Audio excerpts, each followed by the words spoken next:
and welcome to the feed. It's Mike, and Marty's off this week. She's over in Italy having a good time. I'm here with Linda Hoag today, and we're going to be talking about Caleb's Cherubs. First, some local events. The movie this week at the Opera House is The Blue Beetle. There it is. It's a DC comic, I think, about a guy becoming a blue beetle.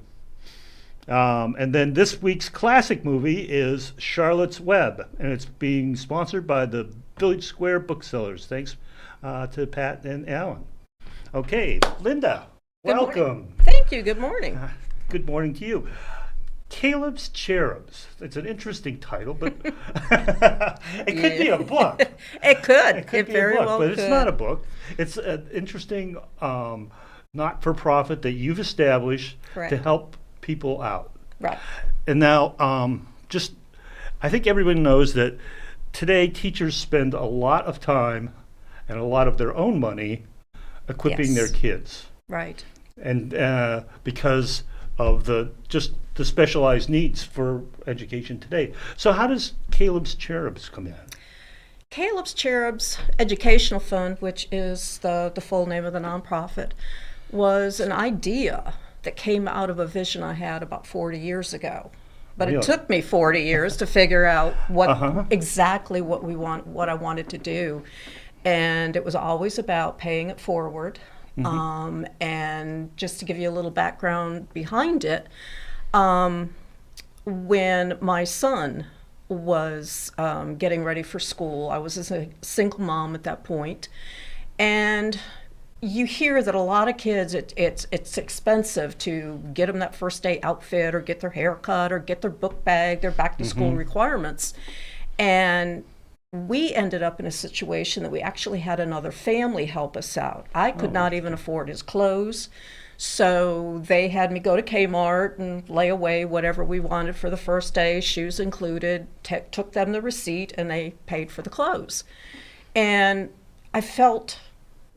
I didn't feel like a mom that I could take, it was horrible for me to have to take charity, so to speak, just to send my kid back to school. And throughout that, I also discovered that he was not necessarily one that liked the regular classroom of where you listen to a book, you read a book, or you follow a whole classroom curriculum. He was like a standalone. He was too bored with that. And it took until ninth grade for a science teacher, to figure out that when she introduced him to something to do with science, he blossomed. Oh, really? He blossomed. It was like, no classroom for me. And so fast forward 40 years, it became very apparent a couple of years ago that kids are having a lot of problem being bullied. A lot of kids are having problems getting the back to school needs that they should have. They feel different. They go back to school the first day, and maybe they're the only ones going in with a pencil, where every other child is going in with these phenomenal backpacks, and they're loaded, to the gills, and it's kind of not fair. Yeah. So that vision came around we wanted to be a group that would take care of these children, that would help the teachers that are having to pay out of their pockets to put the extra needs in their classroom or materials that they need to teach the kids. And that's not fair. Teachers are being paid to do their job, but they're also having to take their pay to help educate the kids. So fast forward, long story short, we are now providing fully stocked backpacks, such as what's laying right here, like this. to kids going back to school. We just helped 3 classrooms. One classroom in particular, we set them up with a STEM and STEAM curriculum. So she works with behavioral children, so when they spend time with her, she gets to talk to them about their feelings. Wow, okay, how come you're in here? What did you do today? And the kids need a chance to express their feelings. They need to be able to talk about them without feeling they did something wrong, without feeling, what happened to me? Why Without did this? prejudice. Yeah. And so this classroom in particular, we stocked with a brand of stuffed animals and stories called Slumberkins. And Slumberkins are stuffed animals. They're like a sloth. One's called Hammerhead, and literally is a stuffed hammerhead. But they come with books that you can hug onto the animal, but the book will help you understand why you felt the way you did today. Mm-hmm. Or if you're scared, why are you scared? What are you scared about? And it's a teaching process and a learning process. So those help the child to open up or to understand it's okay to be different.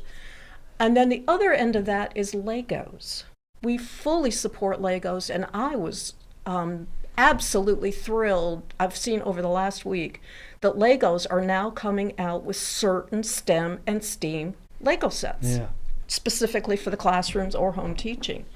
So that's kind of what we're all about. We're for the teachers. How did you research the all of these things? All of the. It sounds like you've really done a lot of work as far as getting in depth and figuring out. You're not just giving somebody a ruler and a pencil. You're exactly. Really, we want all of these kids to have the chance to learn at their level, at their speed, and this is where we want to work with the teachers.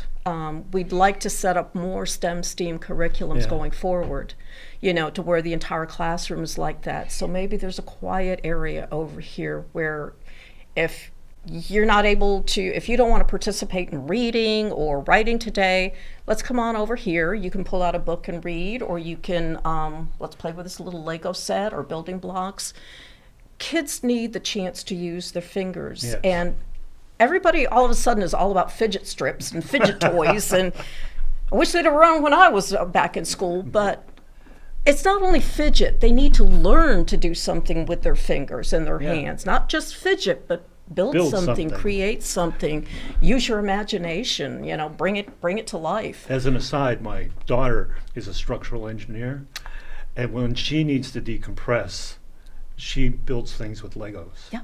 So it's just, it's like it does. It takes the stress level away, and you're able to let off steam and just like take a breath and go, okay, where does this go? And let's put it together. But you're building something. You're getting that tactile, that in your head you can put things together and right. Wow. And our mission statement is actually our mission is empowering, had to blank there for a moment, empowering diversity, equality, inclusion, belonging, and self-esteem through education.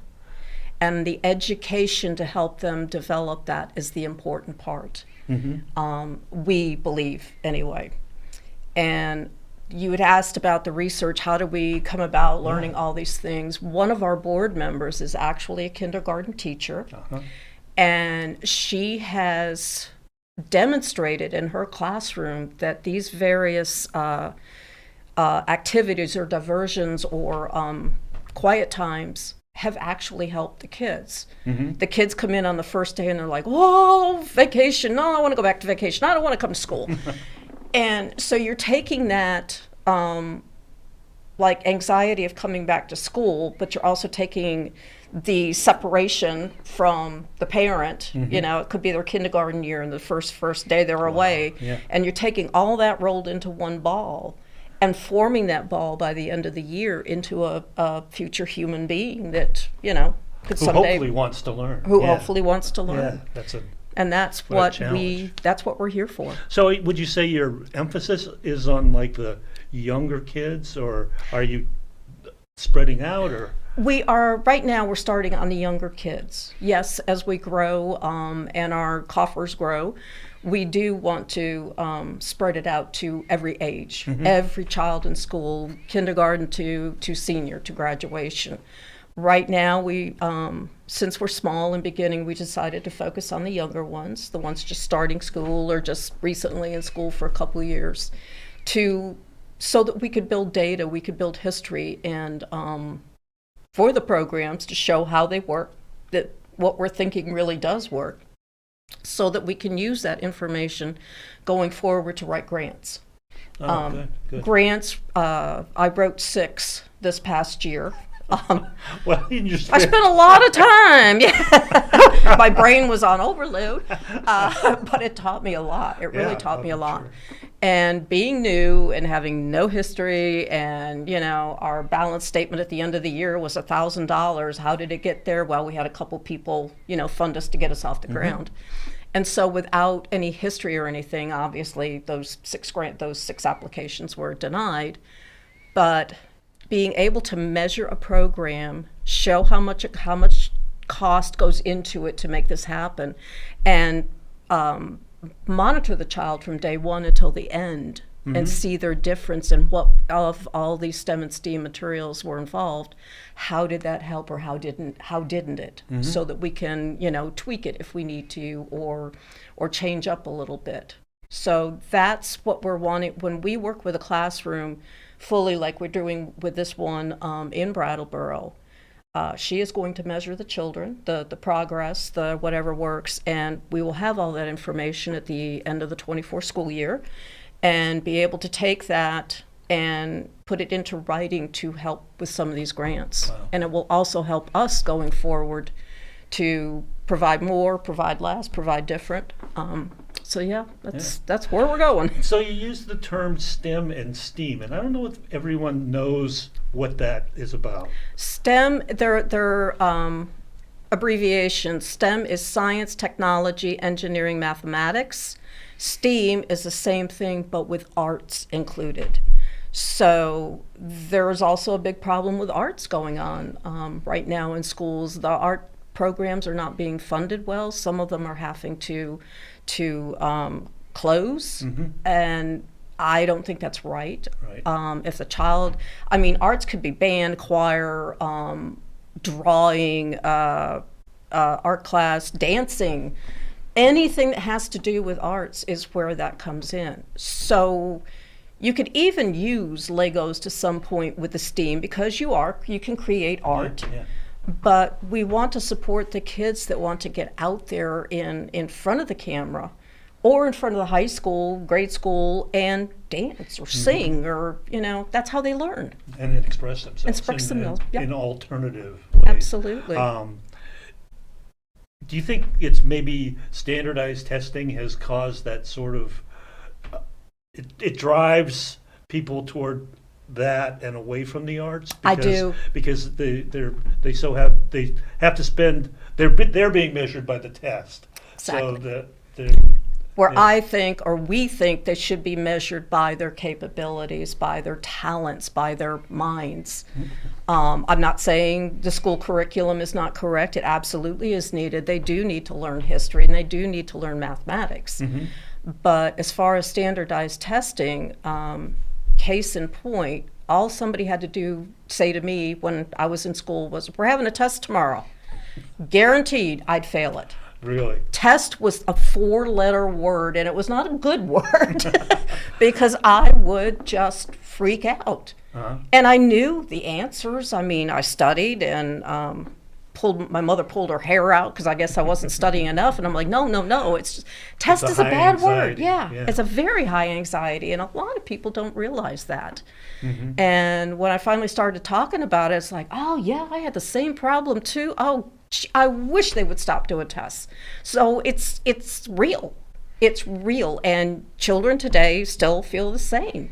They can absorb the information and they can remember it, but you tell them to put that down on a piece of paper, or oral, or A, B, whatever. C, D, or all the above. It's all difficult. falls apart. Yep, Yeah. it's very difficult. Well, I guess my next question is, how can we help? Oh, we'd love all the help we can get. Right now, our funding only comes from fundraisers and donations. More recently, we had our first annual online auction for July was National Make a Difference for Children Month. So we held a first annual online auction, which we're going to now do every year in July to recognize that month and to put children in the focus. We also have another one at the end of the year where we do a meet and greet with Santa. Oh. And we have like an online Christmas basket raffle, bidding, whatever you want to call it, and we have a few things in there. So, but so people need to get to your website. People do need to get to the website. And I don't know, do we have that up? Here we go. Because I've been to the website and it's quite good. I mean, thank you. I don't know who created it, but they did an amazing job. We'll leave that between you and me. We've tried to get any information anyone could ever want. I think is it's on really that well website. Done. It tells a lot about what you. It really gets to the point of what you guys are doing. Yeah. And but that is the main way people can get to you to give you donations. The main way, yes. There's several options on there for donations, and if you do not want to use the like PayPal, credit card system, anything like that, a check is perfectly fine. We still take cash and checks. So, and there's addresses on there where checks could be mailed to or whatever. We're, as I said, we're about a year old, so we are really struggling right now to raise the funds. We also we have an opportunity that we're fundraising once a month at doing bingo concessions for our local bingo night, and so anything that the gamers purchase during the night, that goes 100% to Caleb's fund. So we, the adults, donate whatever we're making or fixing, so the fund gets 100% of the proceeds. Yeah, it seems like you guys are really like learning to ride the bike while you're building it. We are. I mean, you're putting out these backpacks. You told me you have 20 that you're distributing today. Yes. You've already done the fundraisers and everything else, and you're only a year old. So we're only a year old, quite right? a dynamic organization. It's been phenomenal. Like the last few months, we've been asked to speak or write an article, share with local Rotary clubs.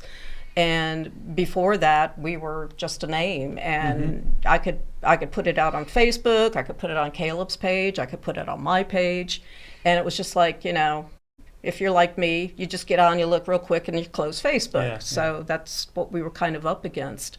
But now with reaching out to we've had schools reach out to us, teachers reach out to us, and so everything that we do, we're including, we have a brochure, we have a business card, so that goes with everything to keep everybody up to date on how to get in touch with us. Right. And I don't know where to go from there. well, I was going to ask, because you mentioned earlier about you going out and shopping and what an eye-opener it was just to figure out, just to see the cost. Just to see the cost. It's astounding. This bag right here, we consider it fully stocked for the sixth grade and up, because it contains headphones for their computers, a notebook, dividers, paper, 3-ring paper, notebook paper, pencils, color pencils, fine point markers. I would say this bag right here for a parent or a guardian to go out and put the things that are in this bag, it's going to run them about $40. Wow. And if you have 2 or 3 kids, that runs up going through the really money, quickly. Yeah. And so that's where we want to step in and help take some of that burden away. And so, like some places, like if you watch TV, like Burlington and places like that, they'll do Stuff the Bus, where people just fill things up. That gives you stuff, but it sounds like you guys are really doing the more specialized, like you have a real targeted, focused things that you want. So probably money donations go a lot further for you than monetary donations are, for us, is kind of what it's all about. Yeah. We could always say, oh, we need this or we need this, and it would be great, if you have a set of Legos laying around that you don't want anymore, sure, we'll take those. But to have the financial capability to go out and make certain dreams or wish lists happen is much more, works better for us. Good. And from the receiving side, how do you get requests, and how do you know which is going to be where are you going to put your donations next? Yeah. One of our board members actually works for one of the school districts, and the one teacher, the two teachers that we have recently helped with just supplies that they needed, came through the grapevine through there. Yeah. The teacher that we were really working on her classroom, she actually went on Facebook and asked for some help. I'm doing this and I'm doing this, and it costs. And if I put a wish list out here, if anybody would like to fill one of the items, and so I reached out to her, told her who we were, and met with her, and it was ironic. It was like it was a really meant to be meeting, because her dreams were our vision, and nice. what we want to do, the whole program. Right, so we have actually outfitted that classroom with a mini fridge and a small microwave, so that when the kids are hungry, they can just go over there and get a beefaroni, pop it in the microwave. Because if kids' tummies are rumbling, that's the only thing on their mind. They're not going to pay attention to what you're saying. So we believe in supporting them fully, right down to eating. That's another outside the box thing I wouldn't have thought you would be doing. But well, a lot of the schools, we started our focus was like on equity focused schools, which are Title I. They receive funding from the government, but maybe 40% or so, and lately the numbers have been dropping. And in those equity-focused schools, you do have the families that cannot afford everything, and we don't want to single them out. That's why we want to do everything for everybody. And we even have a spare clothes closet for the younger kids, so if kids need clothes. Right now we have a few jackets and gloves and hats for the winter and t-shirts, and so we're getting that kind of put together and built up. So that will be our other offer. So we will come full circle. That's great. Yeah. Well, we have about 3 minutes left. Okay. What points have we missed? Have we missed anything you wanted to get out today? Boy. Who was Caleb? Caleb. Let me see if I can do that in 3 minutes. Caleb was my little dog. He was ours, my husband's and mine, but he was mine.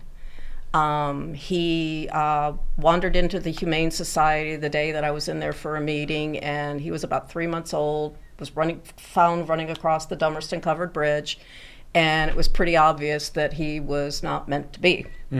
So we took him home, we fostered him for a few days, took him back, and it was like, no, he's going to come home.